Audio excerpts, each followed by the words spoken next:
You're listening to episode 108 of the D6 Podcast. I don't know anything more important in our society or in the kingdom of God than to help the church, help the family. Discipleship is not an event, it's a way of life. And one day it just hit me that discipleship at home was not about doing more. It was about inviting Christ into what we were already doing. The goal of family ministry is not families sitting on the couch holding hands and singing Kumbaya. The ultimate goal is families that love God, love people, and make disciples of all peoples. So that's why you're here. You're here to say 1 hour a week, as significant and as awesome as it is, we know that it's not enough and we want to be intentional with every hour. You're listening to the D6 Podcast. Here's your hosts, Ron Hunter and Jeremy Lee. This is the family ministry podcast that helps you connect church and home.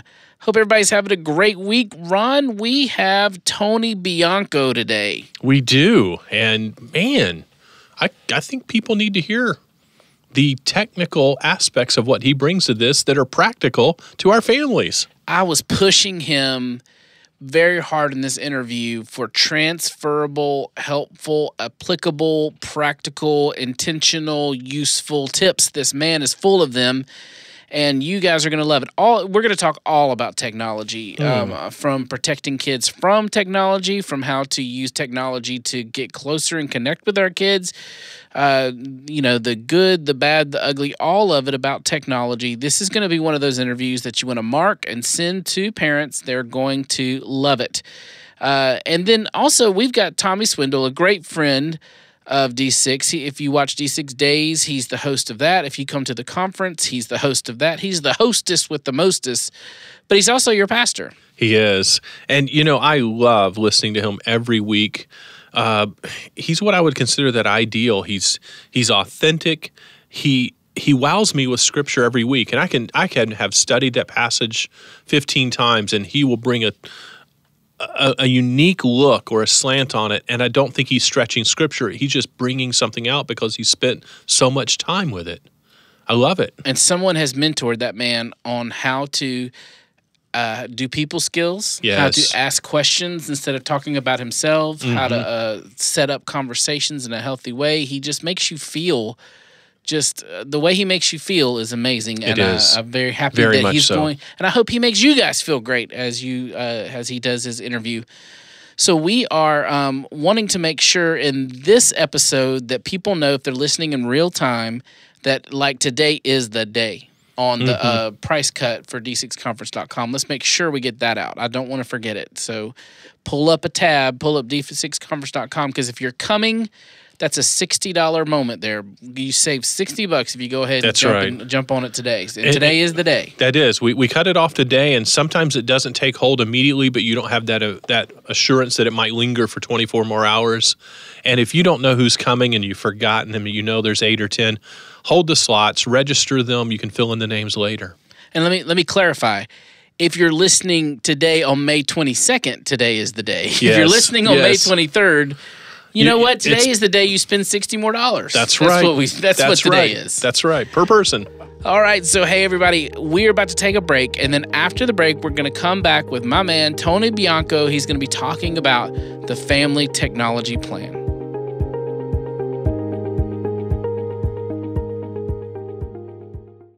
Are you looking for the right conference to attend this year? The D6 Conference is a family ministry conference designed for your entire ministry team. Come hear from over 30 speakers and network with churches that share your passion for reaching families. Family ministry isn't just another program. It's one of the most important things your church can do to make a difference in your city. At the D6 Conference, you'll be inspired and equipped to take your family ministry to the next level. To learn more about the D6 Conference, just go to d6conference.com.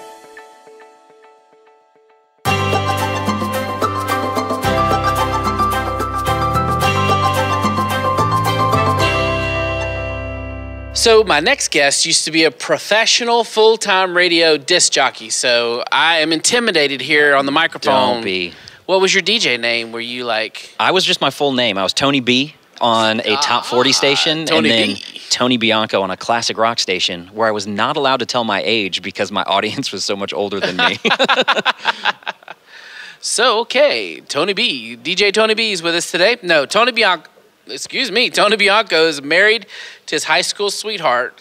And no joke, her name is Diamond. That's right. And go ahead. I have expensive taste. There you go. And and it's Diamond spelled with an E-N-D. That's so neat. I thought they did a typo on the bio. And they have 2 kids. What gender are your kids? I have a son named Grayson and a daughter named Olivia. So one of each. Very good. So you don't have to have any more because you got one of each. That's right. We've got a balance. So prior to full-time ministry, Tony was a radio DJ. I'm not joking about that. A technology reviewer. Talk to me about that for a second. Yeah, so part of my job in radio was I reviewed video games and technology and talked about them on the radio. And so I received... That is a sweet gig. Exactly. I received video games before they were released. Aww. I reviewed the very first Apple TV, very first iPod Touch, very first Amazon Kindle, all of these types of things. And so it was a lot of fun. And you left that why? For full-time ministry. You are an expert. You were an expert in the Apple Store as well. Man, you're like an onion here for me, dude. You're just super nerd. Tony is currently the middle school student pastor at Houston's First Baptist Church and author of the Family Technology Plan. I now see that connection here because the Apple Store and the reviewing of technology makes perfect sense. Okay. Yeah. Welcome, Tony.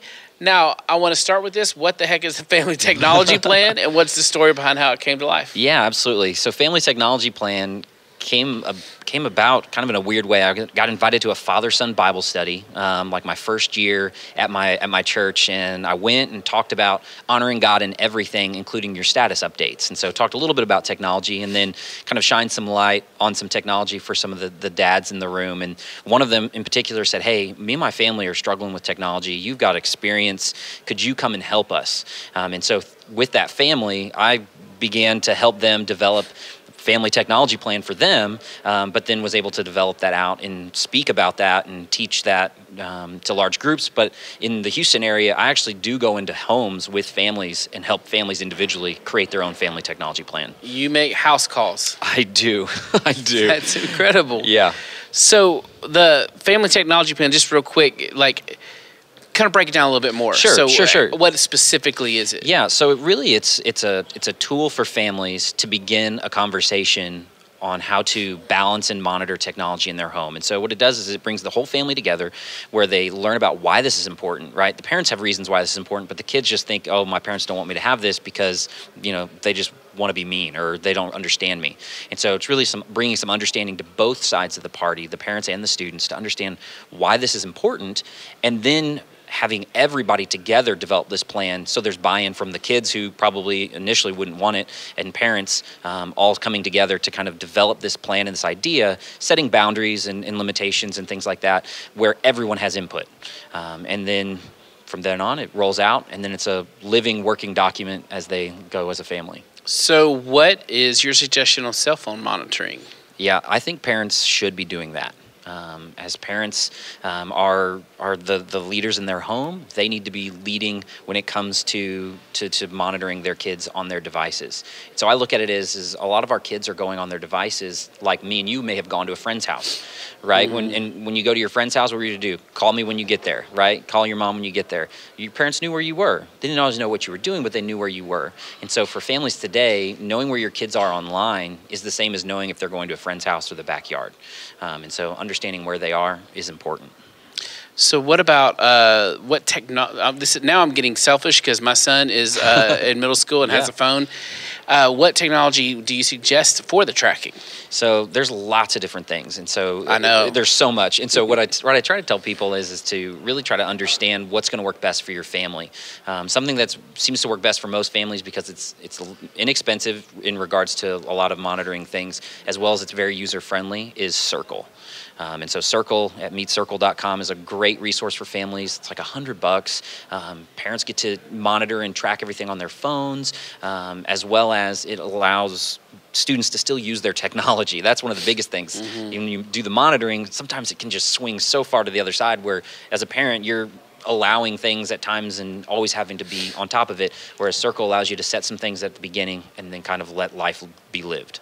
I love Circle. We have Circle. Yeah. Circle on the Go as well. Yes. It helps you monitor LTE networks Right, outside away of the from the home. home. Okay, but they don't let you monitor texts. They don't let you monitor what is text. That is correct. And so there's just I want to some know what's continued- texted. There's got to be some continued coaching within families, I think, where I think parents should still audit the device in person, where they have a understanding and trust with their kids that they're not going to delete things, and they're going to be able to come back and be able to look at those things and have some conversations if needed. Okay, well, I'll keep peppering you offline. Come on. I won't sabotage the interview. No, you're good with that. But you're talking to some of my personal needs here. What are the biggest struggles you see families face when it comes to technology? Biggest thing for most families, and I have a benefit of, because I do make house calls for some families, I get to see a lot of different folks and kind of where everybody is. A lot of it is just understanding of technology. It's moving so fast, and we all get that because there's new phones coming out even tomorrow and all these other different things. And so everything is brand new. And so understanding and feeling the idea that parents feel like they can't play catch up when they really need to. And it's really not their fault. I mean, as adults and parents of kids ourselves, we learn how to parent by our parents. We can read books and things like that, but ultimately there's some things we go back to because that was just how I was raised, right? You and I didn't get parented on technology.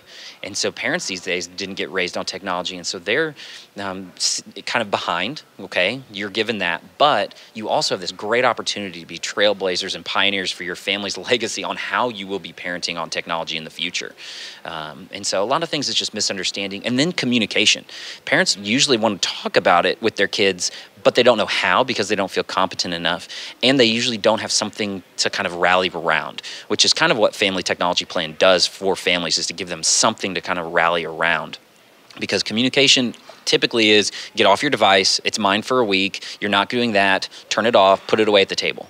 That's usually the communication. Whereas before, it should be a little bit more coaching and understanding as to, hey, this is why I don't want you to have it at the table. This is why you're spending, why I see you're spending too much time on it.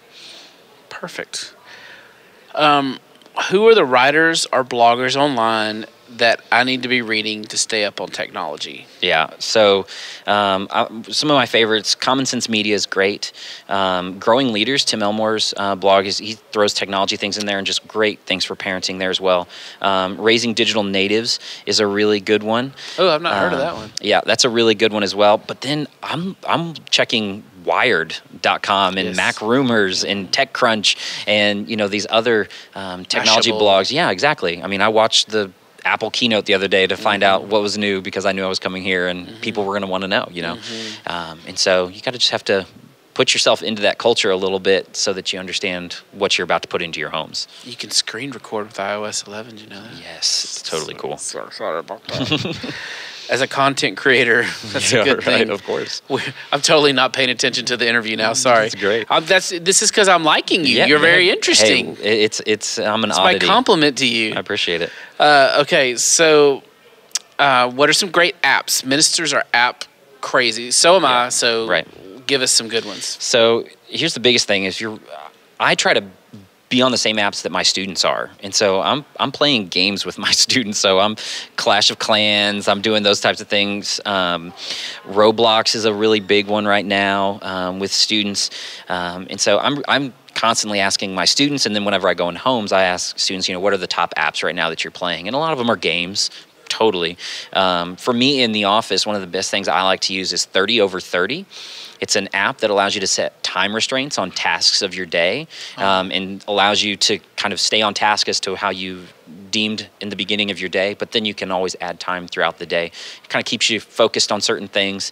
And so I heard somewhere that great leaders organize their time by minutes, not hours. And so it was a really cool app to kind of help in that. Canva is awesome if you're looking for really quick social media things, stuff like that. And then because social media is huge, Appy, so APPHI, allows you to actually schedule Instagram posts, which is really great for ministries. You can have somebody that does that on your team or yourself. You can post some things, get it all ready, and then schedule it out so you don't have to think about it, but maybe once a week. Nice. It's pretty neat.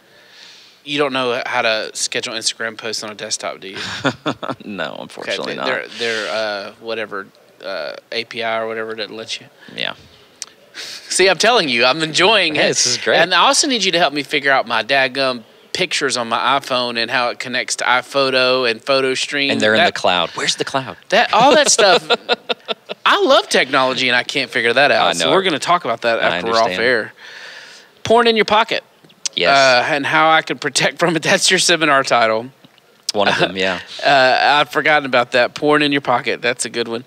Okay, so tell us more about porn in your pocket. Well, don't tell us about that. Tell us about how to protect from it. That's right. And what you're teaching in your seminar. So in the seminar, we're going to look at kind of the rise in mobile viewing of pornography, which is now the highest, is viewed more in on a mobile device than a desktop device, which is it's just crazy to think how much is being done on mobile. And so we're going to look at a couple of those major apps that are kind of some big black holes that teenagers and families can really get into when it comes to that, as well as really looking at our audience. You know, a lot of times we talk about pornography and talking to parents about, hey, you got to tell your kids about this, but really the numbers say that a lot of those parents are also looking at it. And so understanding as a church what you need to be doing to help all of your family, not just the kids in the family, to deal with some of these issues. And so we talk about some different things, some practical things in church. I love collecting up phones if I can and when I can in church, just because everything gets used mobile. And going back to that hardbound, physical Bible, because notifications will be easy little temptations for students to divert from the scriptures to Snapchat or an Instagram, and things like that throughout small groups or anything to that nature. And then in homes, really looking at some different things. Obviously, family technology plan and having some conversation around it other than don't do this and be here to do that, as well as some of these other physical things like Circle.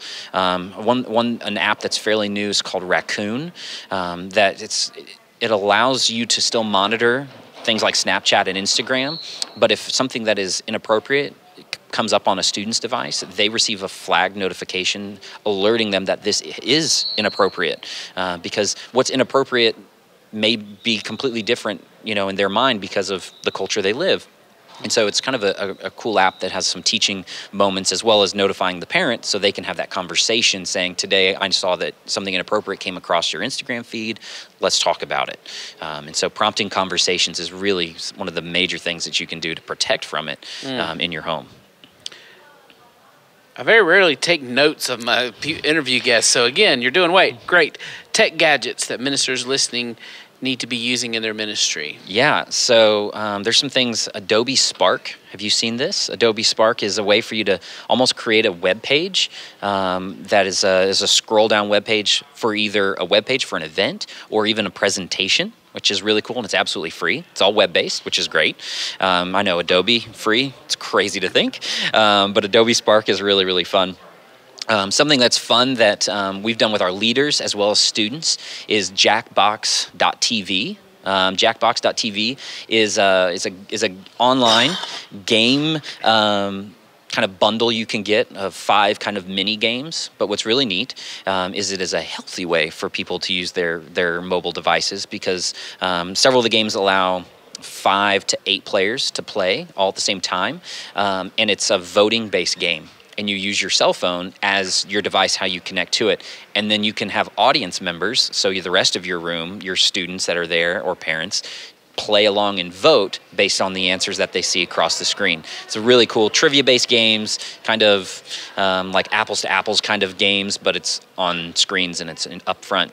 Genius. And then, my ministry has a student ministry app, and there are lots of great app developers out there that are helping ministries. The church app is who we use, and they are a really great group to work with in the Northwest that allows for me to do push notifications, event postings, and things like that. And so as a student ministry, we have an app that I manage from my desktop in my office. I can make a change in a second. There's no update required for the app to receive changes, and allows our students as well as our families to see and connect with us without maybe scrolling through a website, as well as send a push notification to say, hey, don't forget about this event, or hey, we're going to be running early, right? Running early home on an event as we're driving across the country from camp.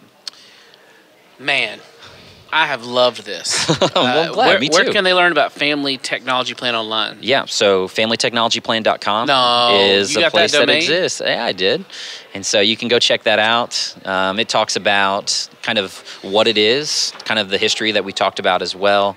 And then it also walks through what it would look like for family coaching and then a contact me. So if people want to get in touch with me, they can get in touch with me there. You've slayed this interview. I've loved it. It's one of my Well, I've favorites. enjoyed Thank it. you for being with us. Thank you. Appreciate it.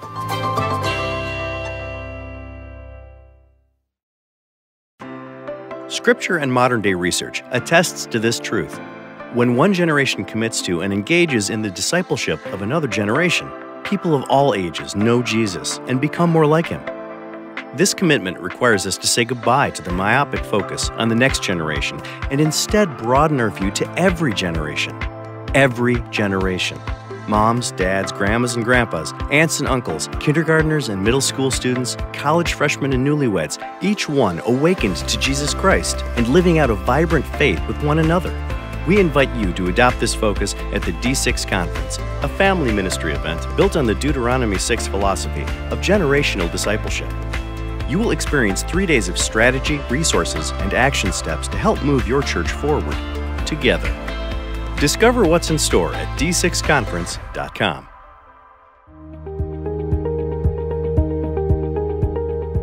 Wow, that guy really is brilliant. Yeah. And, you know, I think what I like about this, Jeremy, many of us will not feel as technically competent as Tony is, but you ask him questions about who can we stay connected to as bloggers or resources so that we can at least sound somewhat intelligent when we're dealing with this topic or know what to look for and how to prepare and how to plan. Good job bringing all of that out. He is... he and I have kind of gotten to be buddies on social media. I love this guy. I think he's super smart. And thanks, Tommy, for your time. Or Tony. I'm already getting ahead of myself. Yes, that's Thank all right. you, Tony, for your time. We shouldn't have a Tommy and a Tony in the same episode, right. should we? Thank you, Tommy, for what you're about to do. Let's talk to Tommy Swindol about prepping to deal with pornography as a church. I want to welcome Tommy Swindol to the D6 Podcast Studio and say thank you for joining us on this time. You have been a unique member of the inner circle of the D6 ministry for quite a number of years, Tommy. You have practiced this. You have been the MC at our conference for several years. You are a lead pastor. You're a husband. You're a father. When I look at your credentials, I mean, you've been in ministry 13 years. You've been at the Donaldson Fellowship for 5, been a lead pastor for nearly 2. You've been married 14 years. You've got 2 kids, 13 and 10. You've heard tons of speakers, and you've had to come out there and navigate some interesting waters in between speakers. And there's 2 or 3 that jump out in my mind that we're not even going to go down. But I want to just publicly say thank you for that role. But as a dad, as a husband, as a pastor, what are you dealing with in the midst of all these topics? Yeah, well, I would just first of all say thanks for having me on, and thanks for just letting me be around the table at various times to be a part of the D6 conversation. It's a joy, truly. It is a joy to be affiliated with you guys and to just be learning as much as I am from you. So thank you for that. As a pastor and as a dad, one of the things we've been navigating a lot lately is because, like you said, I've got a 13-year-old, and as a dad, I'll try to look back and think about what it was like to be 13 and try to help my daughter navigate that. And I've got a 10-year-old right behind her, and so my wife and I are really just trying to pray over them and care for them well, and at the same time trying to pastor a church. And I found that in the last year, those things have aligned more than normal.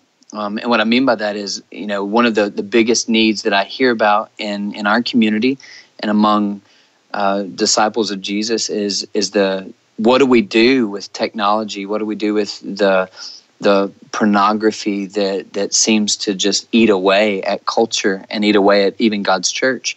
And I hear things like that around my occupational ministry and counseling and pastoring and preaching and doing all that, while I go home and I think about what it was like to be 13, what it's like to look in the face of my daughter and some of the things that she will battle like anybody else. And so I've been living there, honestly, Ron. I know that's a heavy topic to talk about on something like this, but that's where I've been, brother. And God's been teaching me. So talk to me about your personal family. What are boundaries in technology? What does that look like in your home? Well, I guess the personal boundaries that we've really tried to draw is that we want to be open about everything. I tell my daughters the greatest gift you could ever give me and that I could give you is the truth. And so I don't want to know who you want to be only. I want to know who you are. And so let's talk about our battles. Let's talk about and since they were really little, we're talking about, God looks at the outside of a person, or people look at the outside of a person. God looks at the heart. And so tell me your heart, like express your heart. Let's talk this and be intentional about it. And so now that they're a little bit older, 13 and 10, they're going in those middle school years. We just emphasize that and say, look, this means we don't have privacy with technology, and your dad included. I have boundaries around my phone and my devices. We guard what we watch on TV and in movies. We guard how we view social media. All of this, but I try to lead from weaknesses, and I tell them how I've been tempted in the past to lie, and how the greatest gift I can even give them is the truth. So it just it's incorporated in everything, but especially these days in drawing those boundaries in technology. And there's no need to have privacy in these arenas, especially in our home. So we've hit that a lot.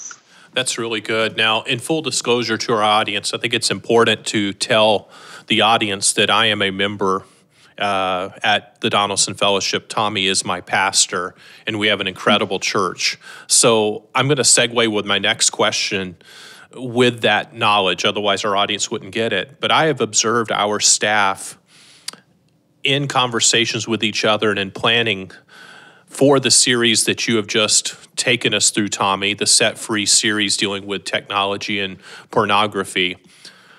You didn't just decide to preach this. There was a lot of conversations leading up to preparing to deal with such a topic. Can you kind of let us sit in the conference room or in your office and let us be a fly on the wall? And what were some of the topics that you and the other staff had getting ready for this? Yeah, so we about a year ago, we really just always try to sit around a table to say, listen, what is God sharing with you? And what are you hearing? What are our life group leaders telling us? What are our parents telling us? What's the Holy Spirit convicting you of? What are you learning in the scriptures?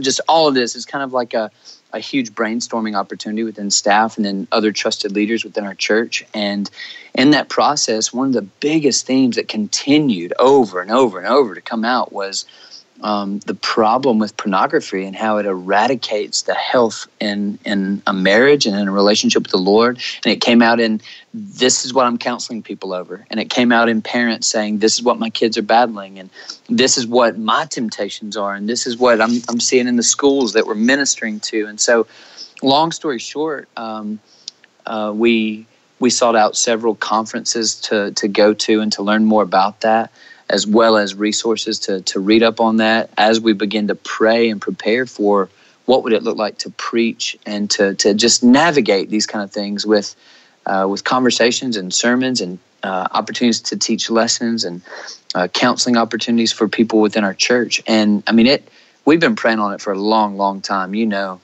and so we just have recently come out of that series, and it was just a great platform to not only live this myself and to help our family live it, but to help other people understand just how vast the porn industry is and how it really does whittle away at the health of a relationship with our Lord. And it's no small thing, right? So it's been a long process, but a process that's had great fruit so far. Yes. So you knew this is going to cause conversations between husbands and wives, parents and kids. When they start having these conversations, how is the church prepared beyond a sermon series to help them navigate these very difficult conversations and action points to follow?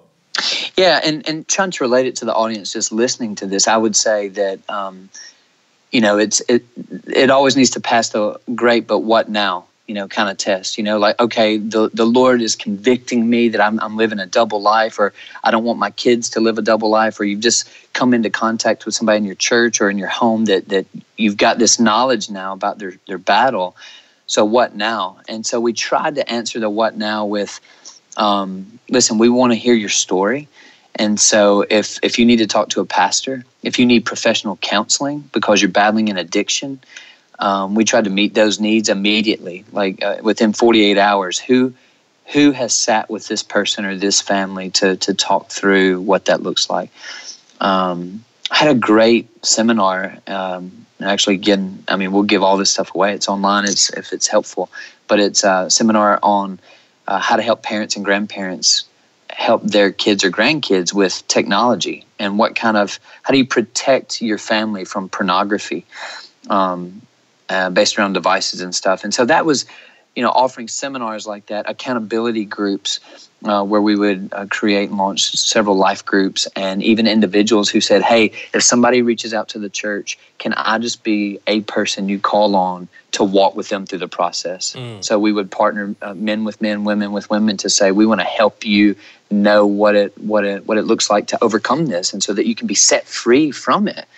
And it is a marathon, but we're in it with you. So resources like that were helpful. Of course, things like Covenant Eyes and Fortify, and just tons of wonderful, wonderful things like that that have been a good help. So you've mentioned being able to give away these resources. Where can they go to find that? So if they go to donelson.org, DONELSON.org, there's a Set Free. If they just go to the Set Free sermon series, all the resources are on that page, right down to the embedded video of that teaching, protecting children from pornography. One of our life group leaders led that. Some of the other resources as far as Covenant Eyes and Fortify, that's on there.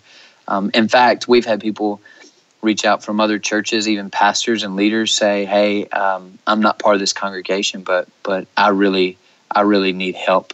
And if we can be a help to anybody, boy, we want to do it. So yeah, that's where I've been living, Ron, and it's helped me so much.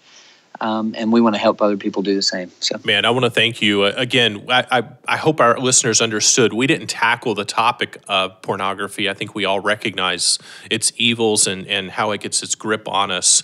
What we wanted to tackle was, how do you walk a congregation through that, dealing with it in those conversations and follow-ups. So I hope you'll go to donelson.org, take advantage of those resources that Tommy has offered to you. And I hope you heard that phrase that he said to his daughter that we want to champion. The greatest gift that we can give to each other is truth. Really, really good, Tommy. Thank you for that. Yeah, thank you, sir. Appreciate it. Oh, I just want to reiterate that test that Tommy gave us, the great but what now test. You need to apply that. You need to look at these areas. Express your heart. I think you know why I'm fond of my pastor, why I think he's a man of the word, and why he was able to challenge us with such a difficult topic. And so appreciative for him. What do we have coming up next week? Oh, my goodness. Episode 109 promises to be a great one. We have Jeffrey Wallace, who is never a bore. That man knows how to have some fun. We had a good time this time. We were talking about helping parents to train their kids to be leaders, which is kind of a new topic. We actually haven't. This is kind of what he's all about, and we really haven't gone after that in one of our interviews. So we really went after it in this one. It was good. And then we've got Miss Christy. That's right, and she's going to be talking to us about this trip that she just took to the Dominican Republic and how to step into her shoes, both in a figurative way, and there's also a way that she can help your church step into the shoes and do such a trip without physically being there. Well, all of that is next week. We hope you guys will join us. Thank you for listening. I always want to make sure that when we get to this point, that means you've invested a good 40 minutes or so with us, and we just want to say thank you for the time that you've put into getting yourself better as a minister, as a parent, but then also just that you've gifted us with your attention. Thank you. We love you guys. We hope to see you next week. Have a great week of ministry. You've been listening to the D6 Podcast. You can learn more about D6 at d6family.com. And if you're a minister, we invite you to join the D6 Leader Network by going to d6leader.net.